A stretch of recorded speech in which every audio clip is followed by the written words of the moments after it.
বন্দে মাতরম বন্দে মাতরম জিন্দাবাদ জিন্দাবাদ শেষে একটা ফ্ল্যাগ জিন্দাবাদ জিন্দাবাদ জিন্দাবাদ সংগ্রাম করে দাও জোকে জোকে জোকে জোকে আইটা বাজাই তো জোকে জোকে জোকে জোকে সংগতি পদযাত্রা চলছে চলবে চলছে চলবে সংগতি লক্ষ্য সংগতি পদযাত্রা চলছে চলবে চলছে আমাদের এই দেশ হাজার লাখো শহীদের রক্তে ভূমিষ্ঠ। এই দেশ স্বাধীনতার পর থেকে সুনিশ্চিত হয়ে উঠে থাকে।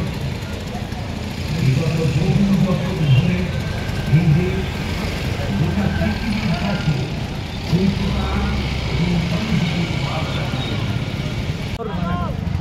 ইন্দিরা গান্ধীর প্রয়াণ দিবস এই দিনটিতে প্রদেশ কংগ্রেসের উদ্যোগে সংহতি পদযাত্রা আগামী 19শে নভেম্বর ইন্দিরাজির জন্মজয়ন্তী অবধি গোটা রাজ্যে আমাদের প্রত্যেকটা ব্লকে জেলার কংগ্রেসের উদ্যোগে এই পদযাত্রা সংগঠিত হয়ে চলেছে। আজকে বড়জলা বিধানসভা নির্বাচন ক্ষেত্রের সদর জেলার অন্তর্গত এই পদযাত্রা সংগঠিত হতে যাচ্ছে।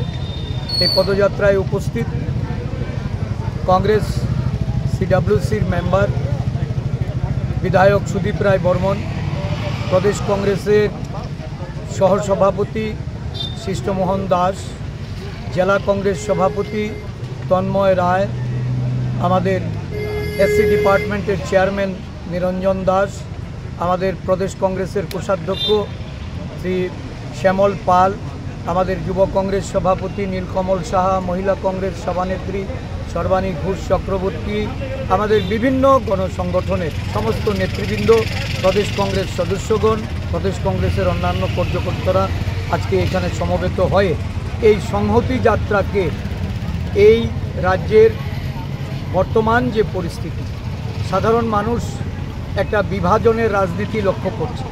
হিন্দু মুসলিম, জাতি উপজাতি, বাঙালি অবাঙালি, এই ধরনের ভেদাভেদের মধ্য দিয়ে রাজ্যটাকে যারা শাসন করতে চাইছে তাদের বিরুদ্ধে আমাদের আজকে এই পথ চলা। আমরা আজকে 14তম দিনে এই সারা রাজ্যে বিভিন্ন ব্লকে পদযাত্রা সংগঠিত করে রাজ্যের মানুষের মধ্যে একটা বার্তা পৌঁছে দেওয়ার প্রয়াস আমাদের, যে আমরা শান্তি চাই, সম্প্রীতি চাই, উন্নয়নের পথে রাজ্যকে পরিচালিত করার জন্য এই সরকারকে আমরা বাধ্য করতে চাই। প্রতিশ্রুতি রেখে যারা ক্ষমতায় অধিষ্ঠিত হয়ে তাদের প্রতিশ্রুতিগুলি বেমালুম ভুলে গেছে। আইন শৃঙ্খলা যেখানে আজকে একটা বিধ্বস্ত অবস্থায়, রাজ্যের সমস্ত মা বোনেদের তাদের নিরাপত্তা নেই, এখনও পরিস্থিতির মধ্যে আজকে সমস্ত রাজ্য জুড়ে এই যে প্রহরশিক্ষা চলছে, এর থেকে বেরিয়ে আসার জন্য মানুষকে ঐক্যবদ্ধ হতে। প্রদেশ কংগ্রেস জনগণের কাছে বার্তা নিয়ে যাচ্ছে, ধর্মনিরপেক্ষ, অহিংসা এবং সাম্য, উন্নয়ন, বিকাশের বার্তা নিয়ে আমরা সারা রাজ্য ঘুরে বেড়াচ্ছি। মানুষকে এগিয়ে আসার জন্য তাদের সহযোগিতার সমর্থন চেয়ে প্রদেশ কংগ্রেসের পক্ষ থেকে আমরা আবেদন জানাচ্ছি। বড়জলা ব্লক কংগ্রেসের পক্ষ থেকে আমরা বড়জলাবাসীর কাছে সমর্থন চাইছি।